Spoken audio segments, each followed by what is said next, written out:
Nyonya, sudah, jangan begitu-begitu terus. Ini namanya bunuh diri pelan-pelan. Relakan kepergiannya, Nyonya. Nyonya, semua orang bersenang-senang di pagi yang cerah dan segar ini. Bahkan kucing pun tahu cara menghibur diri. Jalan melenggang di taman, lalu melempar sembunyi. Kemudian tiba-tiba melompat lagi menakuni burung-burung. Tapi Nyonya Yulina setiap hari mengurung diri dengan muka yang selalu kusut, muram. Hitung-hitung sudah 1 tahun penuh loh, Nyonya tidak pernah lagi keluar-keluar. Dan aku tidak akan keluar-keluar lagi. Kehidupanku sudah berakhir. Suamiku meninggal, terbaring dalam kuburnya. Dan aku mengubur diri sendiri di rumah ini.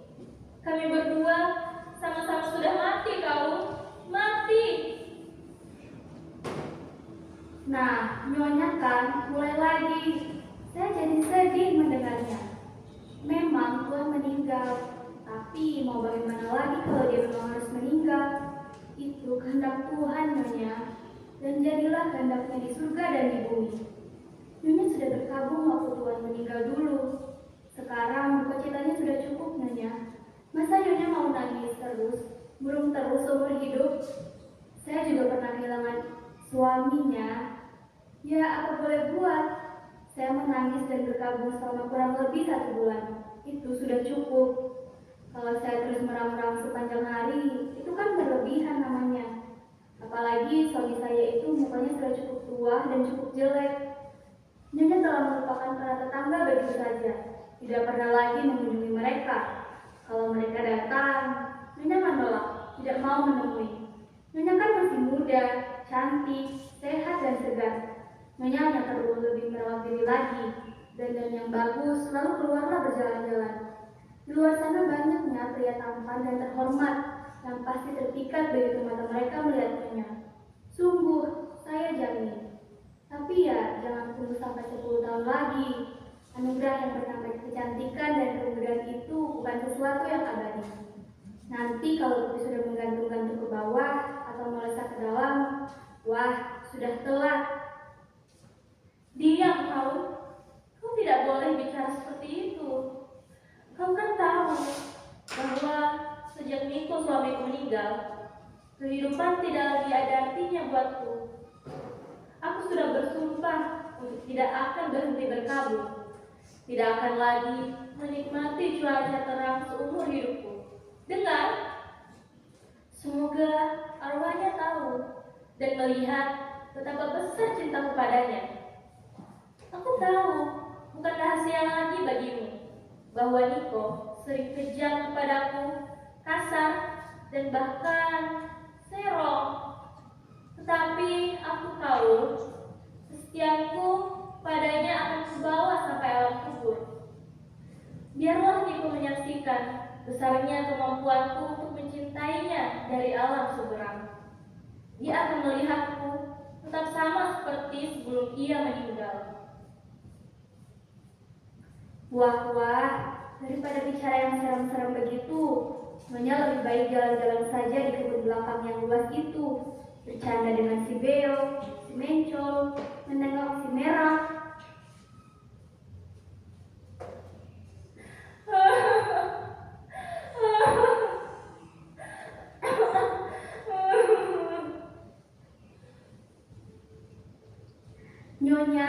Nyonya, ada apa? Mengapa jadi menangis begini? Nyonya, pandanglah saya, Nyonya. Niko, sayang sekali pada si Merak.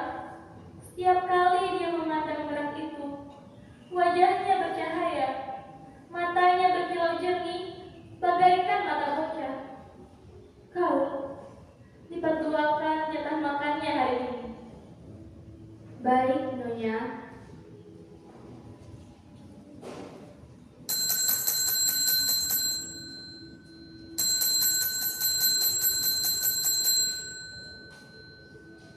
Siapa itu? Katakan, aku tidak mau terima tamu, siapapun itu. Iya, Nyonya.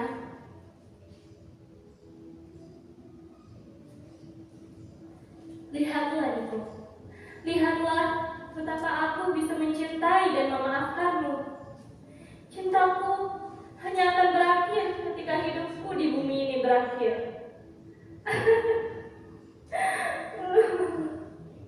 Apa kau tidak malu dengan dirimu sendiri? Aku wanita baik-baik, istri yang begini setia.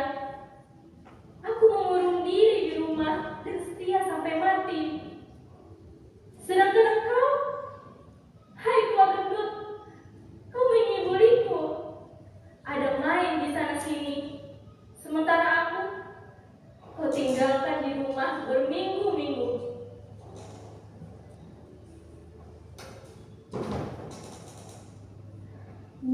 Nyonya, ada orang mencari Nyonya. Dia mau ketemu dengan Nyonya. Kan sudah kubilang tadi. Kau katakan padanya, aku tidak mau terima tamu siapapun itu setelah suamiku meninggal. Sudah Nyonya, saya sudah bilang begitu. Tapi dia tidak mau tahu. Persoalannya penting sekali katanya. Aku tidak akan menemui kamu, siapapun. Itu sudah saya bilang padanya berkali-kali. Tapi memang kayak setan dia ibunya. Dia malah maki-maki dan menggasak saya, lalu masuk. Sekarang dia sudah di situ Nyonya. Kurang ajar. Suruh dia ke sini. Sukarnya bergaul dengan orang-orang macam itu. Apa yang mereka inginkan? Mengapa selalu saja mengganggu ketenangan batinku? Makin lama, orang-orang menjadi makin kasar saja, kehilangan perasaan. Barangkali aku memang harus tinggal di biara.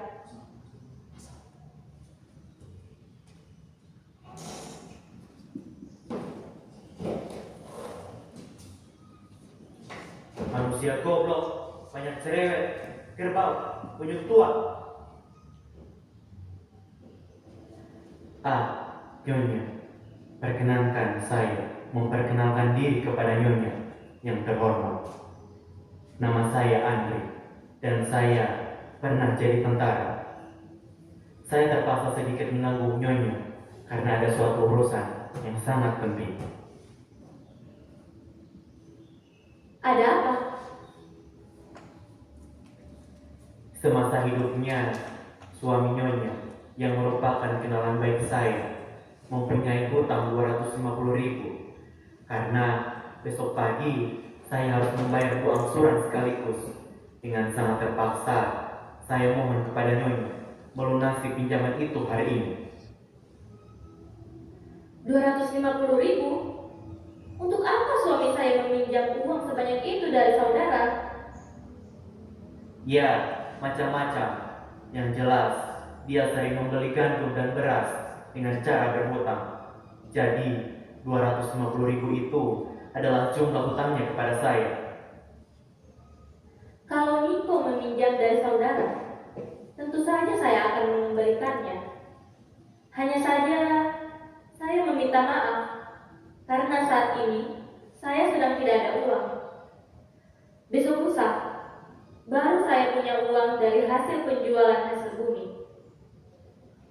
Selain itu, ini persis 7 bulan sejak suami saya meninggal. Sekarang ini, suasana hati saya sedang tidak mengizinkan saya untuk mengurus soal keuangan. Tapi Nyonya, suasana kantong saya membuat saya harus memperoleh uang untuk membayar angsuran besok pagi. Kalau tidak, saya bangkrut. Saudara akan menerima uang saudara lusa. Saya memerlukannya hari ini, bukan lusa. Maaf sebesar-besarnya, hari ini saya tidak bisa. Maaf sebesar-besarnya, saya juga tidak bisa tunggu sampai lusa. Tapi mau bagaimana lagi kalau saya tidak punya uang? Jadi, maksud Nyonya tidak bisa bayar. Saya tidak bisa. Itu jawabannya yang terakhir? Ya, itulah. Betul, Betul. pasti. Pasti. Bagus, hebat, terima kasih. Bagaimana bisa saya tidak marah-marah? Dalam perjalanan ke sini, aku jumpa seorang kenalan. Dia bilang, mengapa kau ini selalu kelihatan marah? Uring-uringan terus sepanjang waktu. Bagaimana saya akan tersenyum damai menghadapi orang-orang yang seenak perutnya sendiri macam ini? Saya sedang sangat membutuhkan duit. Pagi-pagi kemarin, pagi-pagi buta, saya meninggalkan rumah, berkeliling menagih hutang. Tapi, astaga, tidak seekor pun yang mau bayar. Coba, apa pantas itu? Ketika akhirnya saya sampai kemari, 37 kilometer dari rumah, dan berharap mendapatkan uang saya kembali. Saya disambut dengan suasana hati yang tidak mengizinkan menyelesaikan soal-soal keuangan. Bagaimana saya tidak akan marah-marah? Saya rasa saya telah menjelaskan keadaannya. Lusa, setelah saya mendapatkan uang hasil penjualan cengkeh dan tembakau, uang saudara akan saya kembalikan. Persetan, saya tidak ada urusan dengan cengkeh dan tembakau nyonya. Maaf, saudara. Saya tidak terbiasa dengan kata-kata kasar atau nada-nada bicara yang semacam itu. Saya tidak mau mendengarnya lagi. Hebat, sungguh hebat, dalih yang diajukan. Suasana hati. Suaminya mati kan sudah 7 bulan yang lalu. Sedih ya sedih. Orang boleh saja sedih.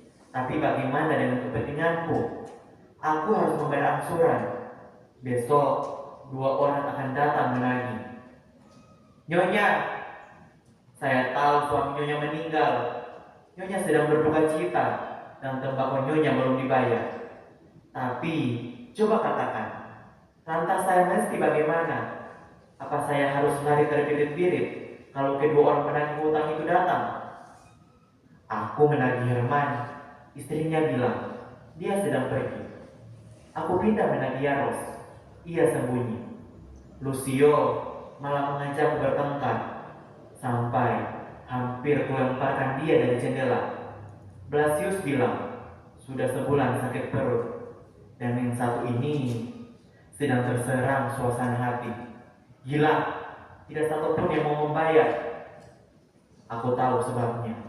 Aku terlalu baik, terlalu lembut hati, serba maklum, serba memaafkan. Itulah sebabnya. Tapi mulai sekarang, lihat saja, aku tidak bisa lagi dipermainkan. Aku akan tetap di sini sampai dia membayar. Marah betul aku hari ini, sampai senggal napasku. Ya Tuhan, mataku sampai berpunang-punang. Hei, kamu, sini.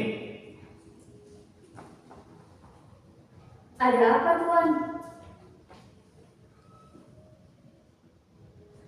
Ambilkan minum.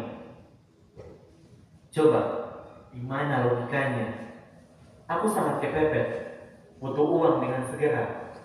Tetapi, dia tidak mau membayar gara-gara suasana hati yang tidak mengizinkannya mengurus soal-soal yang berhubungan dengan uang.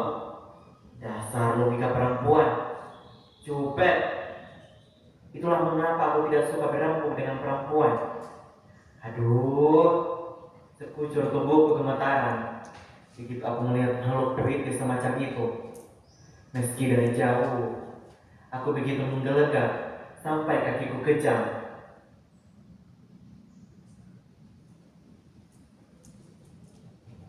Nyonya sedang tidak enak badan dan sedang tidak mau terima tamu. Keluar. Tidak enak badan dan tidak terima tamu. Baiklah, kau tidak usah menemuiku. Aku akan terus duduk di sini sampai hutang-hutang dilunasi. Kalau kau tidak enak badan seminggu, aku akan duduk di sini seminggu. Kalau kau sulit 1 tahun, aku duduk di sini 1 tahun. Pokoknya, aku harus mendapatkan uangku kembali. Nyonya yang terhormat, saya tidak akan bisa kau kelabui dengan kesedihanmu atau lesung pipimu. Kedip matamu. Nah, memuakkan panasnya ke barat, tidak ada yang mau bayar. Semalaman aku tidak bisa tidur, dan yang paling menjengkelkan adalah perempuan murung dengan segala ketepengan suasana hatinya ini. Aduh, pusing kepalaku, nyeri. Baiknya minum saja lagi ya. Hei kamu, sini. Ada apa? Minum. Aduh, penampilanku memang tidak karuan. Penuh debu. Sepatuku kotor. Rambutku acak-acakan. Tentunya Nyonya itu menganggapku orang gelandangan saja.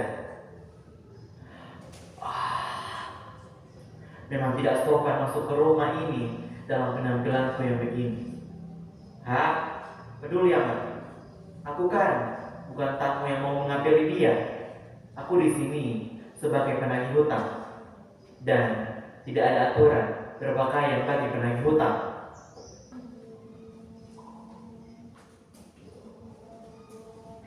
Makin lama, Tuan makin senang Tuan sendiri. Apa kamu? Tidak apa-apa Tuan. Cuma... Tidak tahu ya siapa yang kau ajak bicara ini? Tutup mulut busukmu itu. Wah, ini betul-betul binatang buas. Celaka. Padahal sekarang cuma aku dan Nyonya yang di rumah. Betul-betul marah aku. Rasanya ingin meramah seisi dunia sampai hancur. Kelumat jadi serbuk. Bangsa sampai nanar mataku. Hei kunyuk jelek.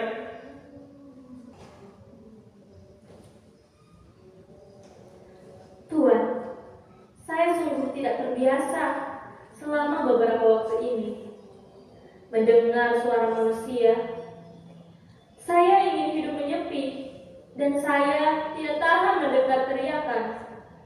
Saya mohon dengan hormat dan sangat, janganlah Tuan mengganggu ketentraman saya.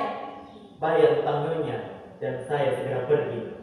Sudah saya katakan kepada Tuan dengan bahasa yang jelas dan lugas. Saat ini, saya tidak pegang uang. Tunggulah sampai lusa. Dan dengan rasa hormat yang sebesar-besarnya telah saya katakan dengan bahasa yang jelas pula. Saya butuh uang hari ini, bukan lusa. Tapi apa yang bisa saya lakukan kalau saya tidak punya uang untuk melunasi Tuan? Jadi, Nyonya tidak mau membayar sekarang juga? Kalau begitu, ya, saya akan terus tinggal di sini. Saya akan terus duduk di sini sampai uang saya dikembalikan. Jadi, Nyonya mau bayar lusa? Baik, saya akan duduk begini sampai lusa. Hei, tapi dengarlah, saya kan harus membayar angsuran besok pagi. Ya tidak? Apa Nyonya pikir saya cuma melucu, bikin-bikin? Saudara, saya mohon tidak berteriak-teriak. Ini bukan kandang kuda. Saya tidak hanya soal kandang kuda, tapi besok saya kan harus membayar angsuran 2 macam. Ya apa tidak? Saudara ini tidak tahu bagaimana seharusnya berbicara di hadapan seorang wanita. Tahu, aku tahu benar bagaimana harus berperilaku di hadapan wanita. Sama sekali tidak. Saudara kasar dan tidak tahu sopan santun sama sekali. Pria baik-baik tidak bicara dengan bahasa semacam itu dengan wanita. Oh, ini baru kejutan. Nyonya ingin saya bicara dengan bahasa yang bagaimana dengan Nyonya? Bahasa Prancis mungkin? Baik, Madame, s'il vous plaît. Saya begitu bahagia bahwa Nyonya tidak akan membayar saya. Maafkan saya yang telah mengganggu Nyonya. Alangkah cerah udara pada hari ini.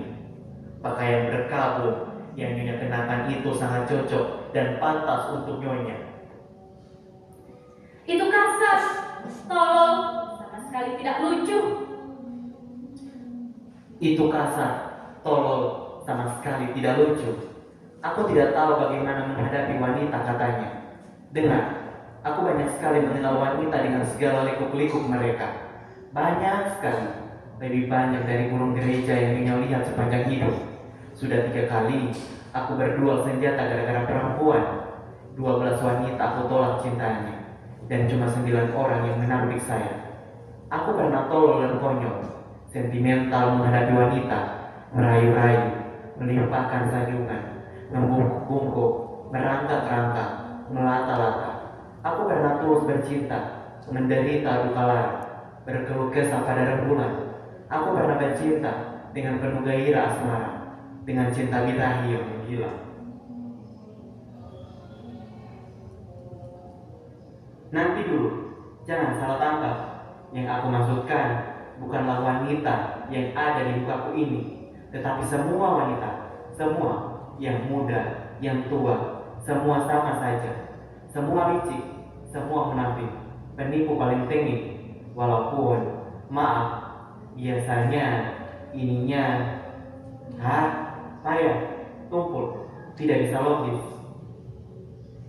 Pada akhirnya, semua perempuan kan hanya ingin menguasai laki-laki, memperbudaknya. Ya tidak? Nyonya sendiri perempuan, jadi Nyonya pasti tahu sifat perempuan berdasarkan sifat Nyonya sendiri. Jawablah dengan jujur, demi kehormatan Nyonya sendiri. Pernahkah sepanjang hidup Nyonya bertemu wanita yang betul-betul tulus, setia, pantang goyah? Tidak pernah. Cuma perempuan tua yang proud saja yang bisa setia. Maaf, jadi menurut Tuan, siapa yang setia dan tidak goyah dalam hal cinta? Tentunya bukan lelaki, kan? Ya, laki-laki. Laki-laki tentu saja. Laki-laki? Laki-laki bisa setia dan tidak goyah dalam hal cinta? Ini sungguh-sungguh berita gempar. Kau punya hak apa berkata begitu? Laki-laki setia dan tidak goyah? Baik, karena pembicaraan sudah sampai di sini.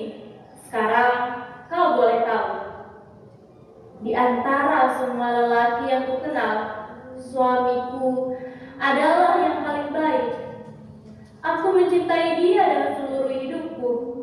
Kepadanya kuserahkan hidupku, usia mudaku, dan kebahagiaanku. Aku mengagumi dia, memuja dia, sampai seperti menyembah berhala. Lalu, kau tahu apa yang terjadi, Tuan yang budiman? Ketika dia masih hidup, dia bercumbu dengan wanita lain di depanku.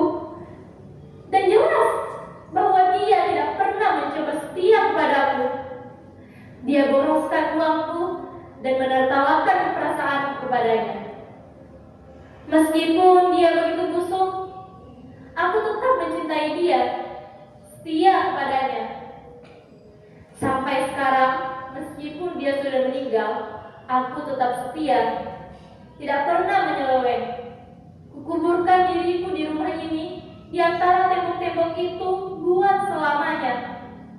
Dan aku tidak akan melepas pakaian berkabut ini sampai hari kematianku. Pakaian berkabut. Aduh, lucu betul. Jadi, kau kira aku tidak tahu mengapa kau mengenakan pakaianmu yang aneh itu dan tidak pernah keluar rumah? Astaga, saya tahu Nyonya betapa misterius. Oh, alangkah puitisnya. Lalu, nanti akan ada mahasiswa-mahasiswa, anak-anak muda tak berpengalaman yang melihatmu di ambang jendela. Lalu mereka akan berkata, di rumah ini ada seorang wanita misterius yang mengurung diri di rumah demi cintanya pada suaminya. Kau akan jadi terkenal, dan makin lama para pemuda itu akan makin terangsang untuk mendekatimu. Alah, aku tahu akalan-akalan macam itu, Nyonya. Apa? Berani kau ngomong begitu? Nyonya mengurung diri dalam rumah, tapi tidak pernah lupa melihat wajah. Itu, yang di wajah Nyonya itu, apa bukan bedak? Dan yang itu, gincu. Berani kau bicara seperti itu di rumahku? Jangan teriak-teriak, Nyonya. Aku bukan bocahmu. Izinkan aku mengatakan hitam itu hitam, putih itu putih. Aku bukan perempuan, dan aku terbiasa menyatakan pikiranku tanpa berputar-putar. Jadi, jangan berteriak. Bukan aku yang berteriak, tapi kamu. Aku minta, pergilah, pergi. Kembalikan uangku. Aku akan pergi. Aku tidak akan membayarmu. Kau harus. Tidak bisa. Pergi, tinggalkan rumah ini. Karena aku bukan tunanganmu, bukan pula buruhmu. Kau tidak usah berlagak macam-macam, Nyonya. Aku tidak suka kau berlagak begitu. Kau masih berani duduk?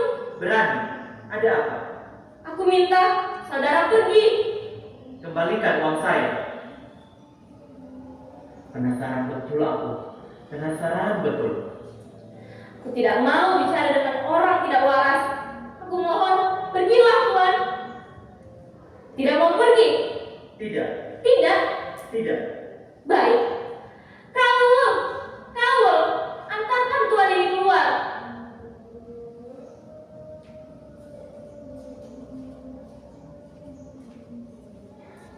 Tuan, sudilah Tuan betul-betul pergi kalau sudah diminta pergi. Tuan, jangan. Tutup mulutmu. Siapa yang kau ajak ngomong ini? Aku betot lidahmu nanti. Di mana kawan-kawanmu yang lain, tahu? Tidak ada, Nyonya. Semua sedang keluar. Ayo Tuan, segera keluar dari rumahmu ini. Agak kau sopan sedikit. Kamu ini memang bangsat, beruang biadab, hewan. Dari mana hakmu menghina aku? Ya, aku menghina kamu. Lalu mau apa? Kamu pikir aku takut ya? Dan kau kira karena kau kebetulan mulut puitis, lalu kau bisa menghina orang seenaknya tanpa mendapatkan hukuman? Aku tantang kamu berduel pistol. Cuma karena jarimu gemuk, kepalamu besar, dan bisa meraup kayak beruang sembelih. Lantas, aku takut padamu. Hei kerbau, beruang. Setan, tidak akan kubiarkan seorang menghina aku. Ayo, aku tantang kamu. Mentang-mentang kau malu lemah, lantas kau pikir aku tidak tega. Kau menantang duel? Boleh. Sekarang juga. Almarhum suamiku punya berapa koleksi pistol. Aku ambil, jangan lari kamu. Akan kubidik dia seperti membidik ayam. Dikiranya aku ingin remaja yang sentimental, apa?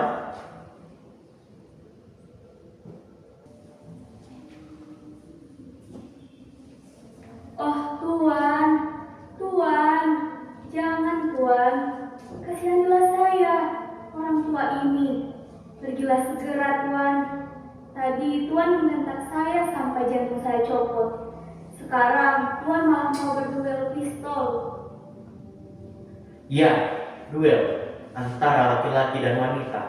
Inilah yang namanya persamaan hak, emansipasi, demi prinsip. Aku harus menembak mati dia. Harus, ini prinsip. Tapi bukan main hebat ke perempuan itu.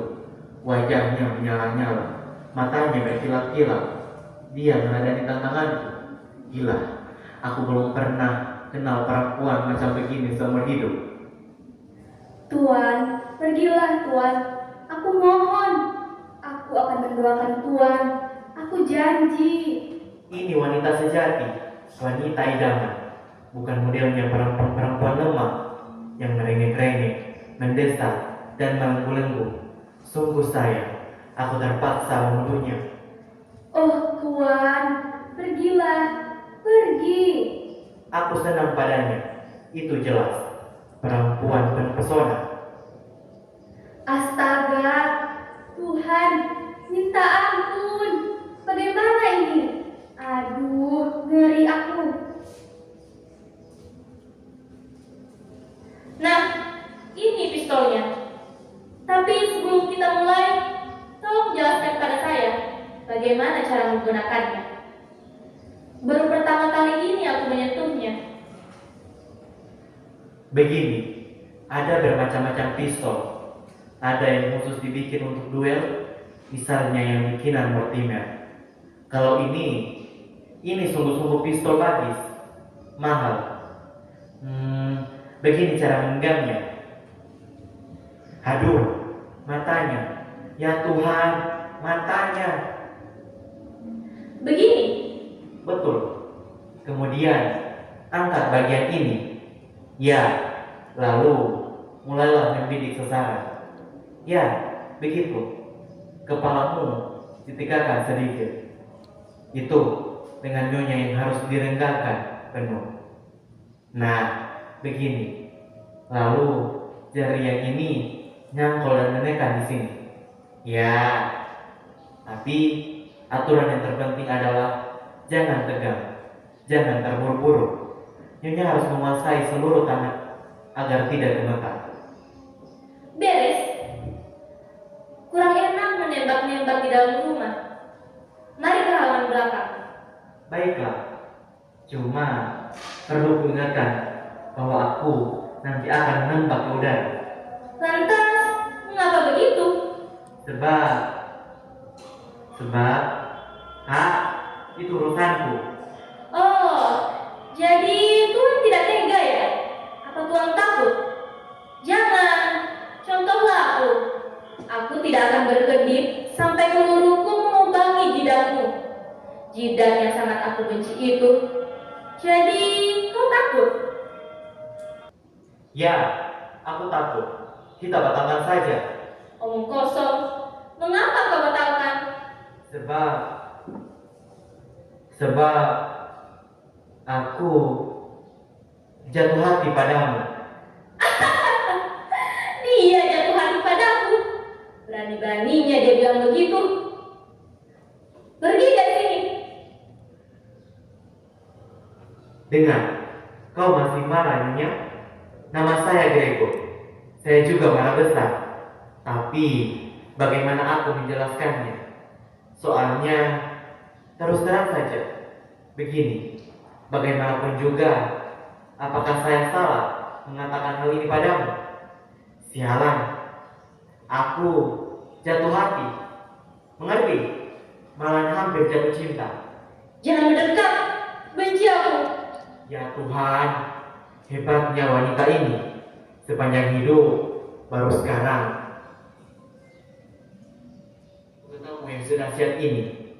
Aku tenggelam. Aku tikus yang masuk perangkap. Tamatlah riwayatku. Jangan dekat. Aku tembak nanti. Tembaklah. Tidak bisa kau bayangkan alangkah bahagianya mati di hadapan sepasang wanita yang indah dan ajaib itu, terbunuh oleh peluru dari senjata yang digenggam tangan halus dan dimulai itu. Aku jadi tidak bisa berpikir. Pertimbangkan dan putuskanlah sekarang, Nyonya. Karena sekali aku melangkah meninggalkan rumah ini, kita tidak akan pernah berjumpa lagi. Kau harus membuat keputusan. Aku keturunan orang baik-baik. Aku lelaki jujur. Dan penghasilanku lumayan. Aku bisa mendapat sesaran uang logam yang engkau lemparkan ke udara. Ayo duel. Aku tantang kau sekarang. Pikiranku macet, otakku mogok. Hei kuning tua, ayo. Ayo bertempur. Aku kalang kabut, jatuh cinta, seperti mahasiswa semester pertama. Aku jatuh cinta padamu. Belum pernah aku mengalami cinta yang sedahsyat ini. 12 perempuan aku tolak, dan 9 orang wanita menolakku. Tapi belum pernah aku mencintai perempuan seperti aku mencintai Nyonya sekarang ini. Aku menjadi lemah lembut, lemah, lembek. Sialan, ini memalukan. Sudah 5 tahun aku berhasil tidak jatuh cinta. Aku pernah bersumpah untuk tidak jatuh cinta lagi. Tapi sekarang mendadak aku tidak bisa berkutik. Nyonya, aku melamarmu. Jadilah istriku. Mau apa tidak? Tidak? Baiklah. Kalau tidak mau, ya jangan. Tunggu sebentar. Bagaimana? Tidak, tidak apa-apa. Pergilah kalau mau pergi. Tapi sebentar. Tidak, pergi, pergi sana. Aku benci melihatmu. Tapi nanti dulu. Kau tidak tahu bagaimana marahnya aku. Jari-jariku sampai kesemutan menggenggam barang jahanam itu. Mengapa ngejebak di situ? Keluar. Selamat tinggal. Ya, pergi. Pergi sana. Hei, mau kemana itu? Tunggu dulu. Tapi tidak. Pergilah. Oh, alangkah marahnya aku. Jangan. Jangan dekat-dekat lagi. Awas. Nyonya, betapa marahnya aku hari ini. Aku jatuh cinta seperti anak remaja. Aku berlutut, memohon-mohon padamu. Nyonya, aku mencintai kamu. Dan ini satu hal yang paling tidak kuinginkan. Besok pagi, aku harus membayar angsuran 2 macam. Dan sekarang, kau membuat aku jatuh cinta. Untuk ini, aku tidak bakalan pernah memaafkan diriku sendiri. Kurang ajar. Lepaskan aku. Aku benci. Aku tantang kamu.